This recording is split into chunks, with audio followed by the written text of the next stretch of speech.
In this video, I'm going to apply some of the theorems that I went over in lesson 5, and this basically deals with the real zeros of a polynomial function.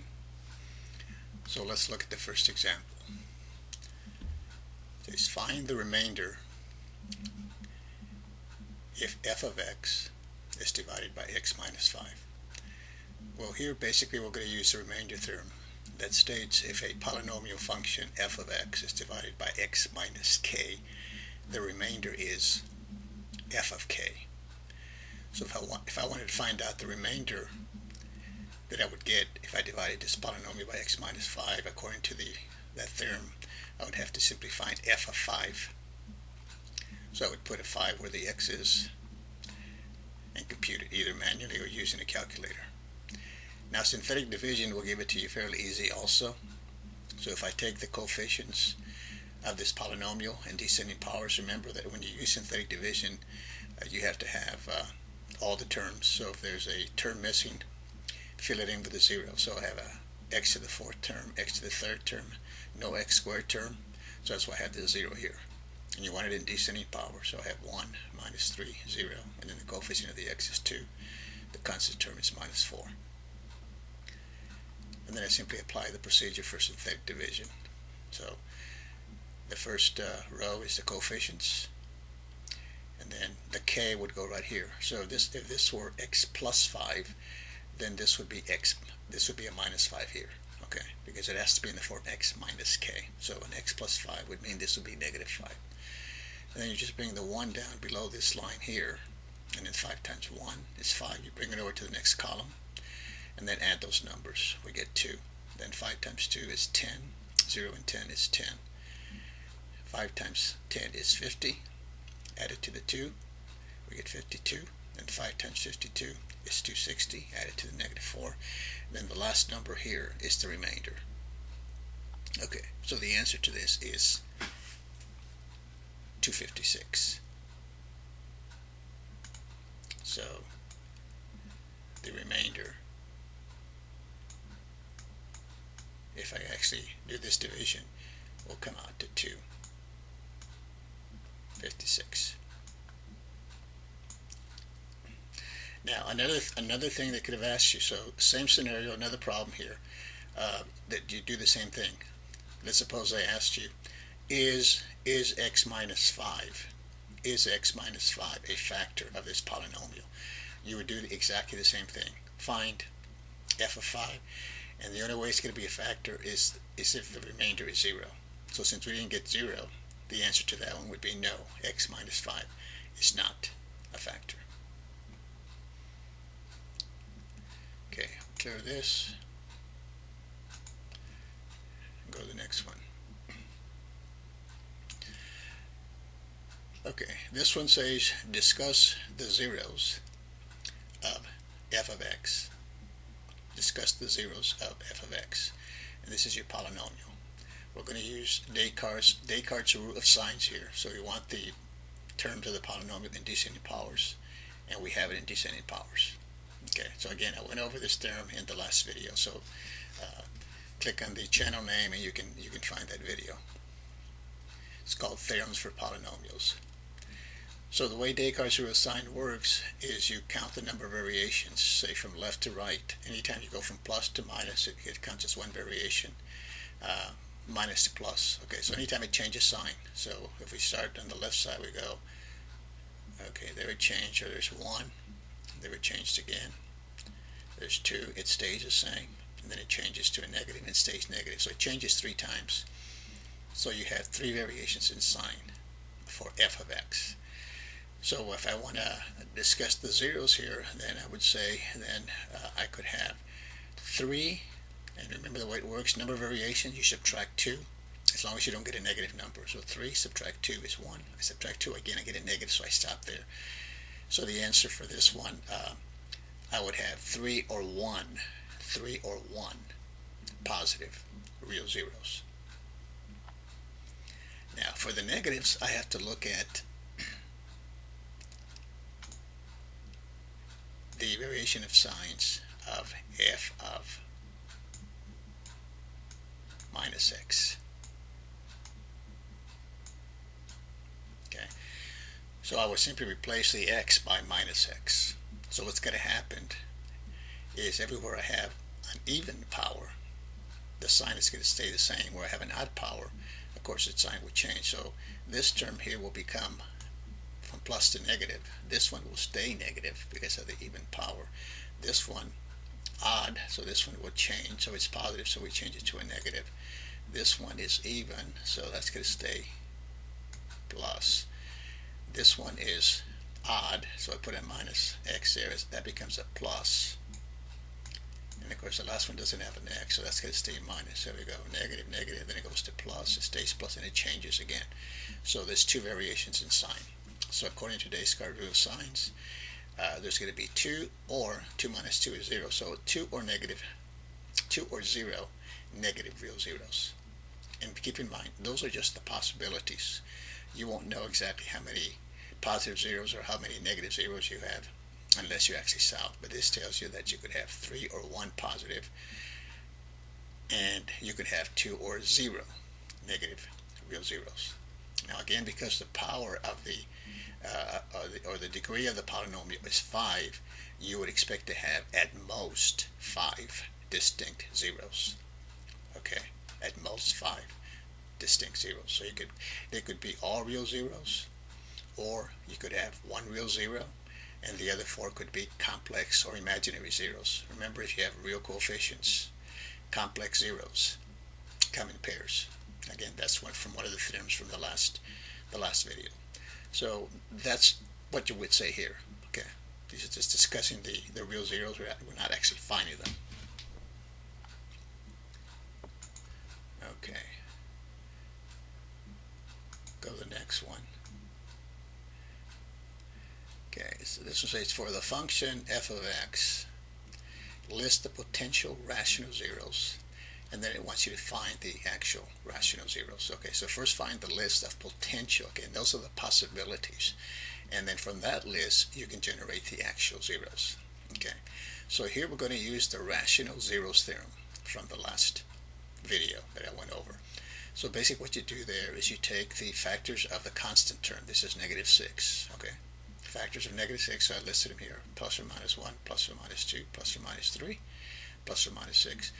And then you find the factors of the lead coefficient, which in this case is 2. Factors of that are plus or minus 1, plus or minus 2.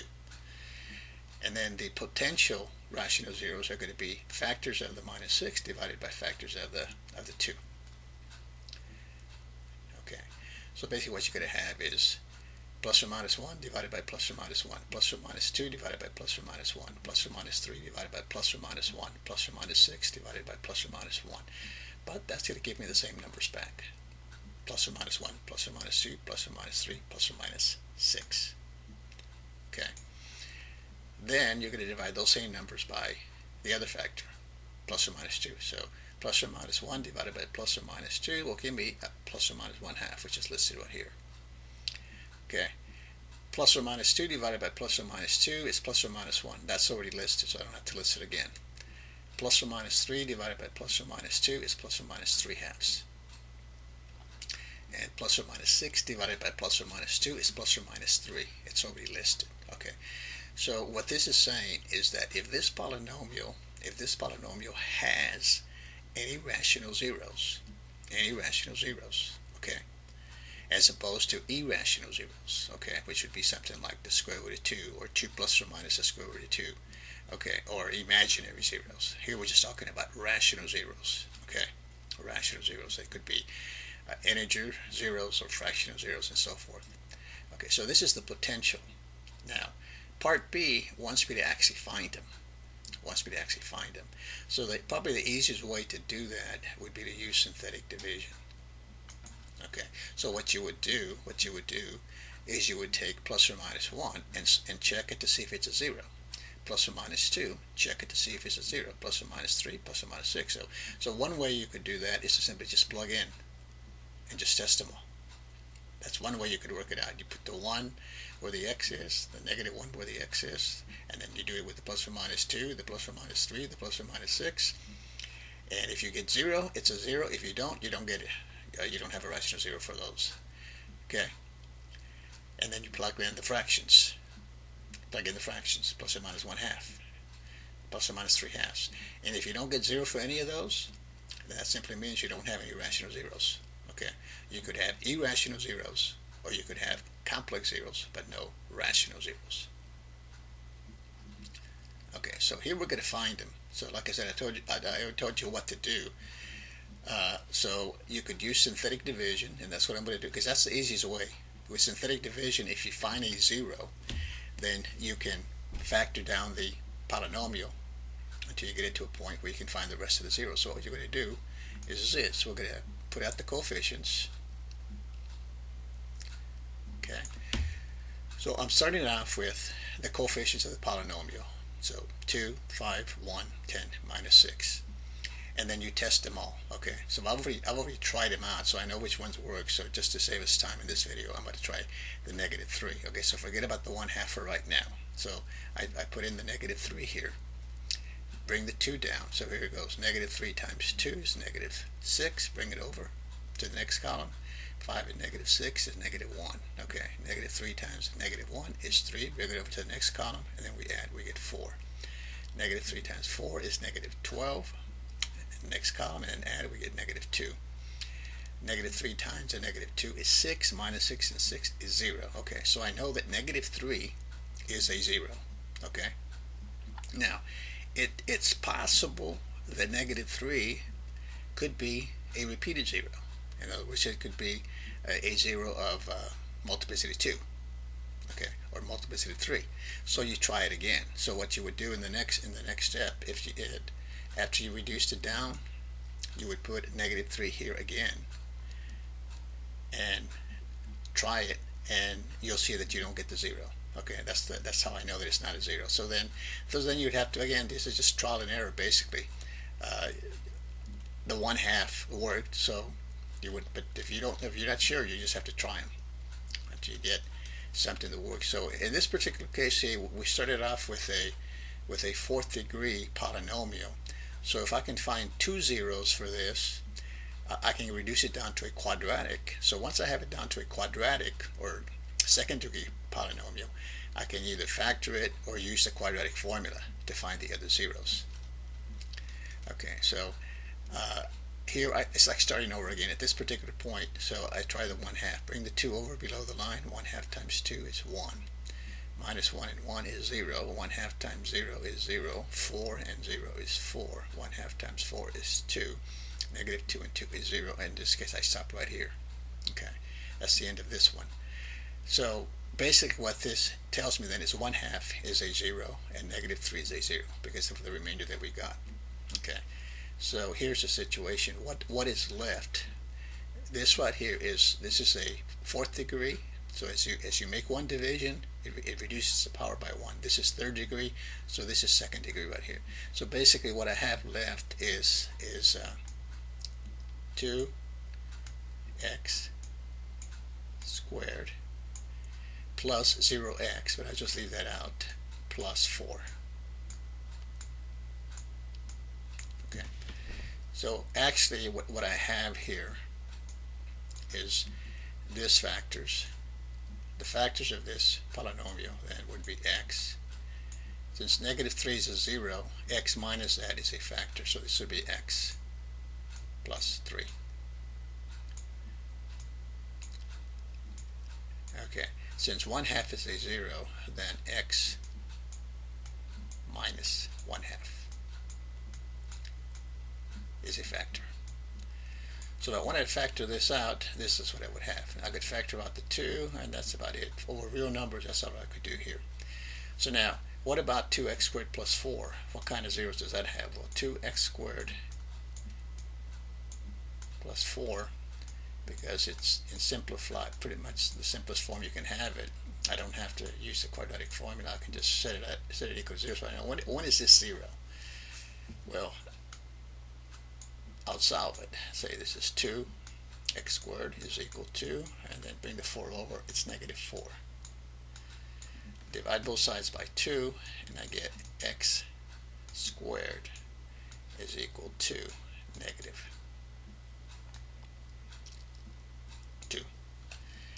So x then is equal to plus or minus the square root of negative 2. But because you have a negative under the radical, that's an imaginary zero. Okay, I could rewrite this as x is equal to plus or minus, and this would be the square root of 2, and then the square root of negative 1. That's why we replace it by I. So if they had asked me for all the zeros of the polynomial, then I would say all the zeros in it, there would be negative 3, 1/2, and plus or minus the square root of 2i. But they only asked for the rational zeros, so this is not considered, this plus or minus radical 2i, that's imaginary, it's not considered rational. So in this case, the rational zeros are 1/2 and negative 3. Okay. Now again, I went over these the theorems that I used here in the last video. So if you haven't checked that out, again, click on the channel name and you'll see the videos. It's properties, theorems for polynomials. And again, most of these lessons that I'm giving you in college algebra are abbreviated lessons that I gave at UTB. So just giving you an idea. It's just a supplement to whatever you're learning in your college algebra courses. The curriculum could be different depending on the university you're going to, but these are some of the things that we covered. So again, if you have any suggestions, please post them and please subscribe if these are helping you, and we'll see you in the next video.